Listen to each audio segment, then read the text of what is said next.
আল্লাহ রাসূল সাল্লাল্লাহু আলাইহি ওয়াসাল্লাম রাগ কমানোর কিছু পদ্ধতি আমাদেরকে শিখিয়েছেন। তার মানে রাগ কমানোর 1 নাম্বার ফর্মুলা আউযুবিল্লাহ পড়বেন, 2 নাম্বার ফর্মুলা চুপ থাকবেন, 3 নাম্বার ফর্মুলা অ্যাকশন কমিয়ে দিবেন, দাঁড়ালে বসবেন, বসে থাকলে শুয়ে যাবেন।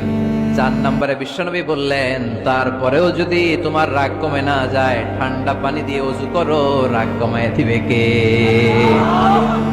ওযু করেন ঠান্ডা পানি দিয়ে, রাগ কমায় দিবে কে? আল্লাহ রাসূল সাল্লাল্লাহু আলাইহি ওয়াসাল্লাম বললেন, শাইতান ইন্নাল গাদাবা মিনাশ শাইতান, নিশ্চয়ই রাগ আসে শয়তান থেকে। রাগ এনে দেয় কে? একটু আওয়াজ করে বলেন না, এনে দেয় কে? রাগ এনে দেয় শয়তান। ও শাইতানু খুলিকা মিনান নার, শয়তান তৈরি আগুন দিয়ে। শয়তান তৈরি কি দিয়ে?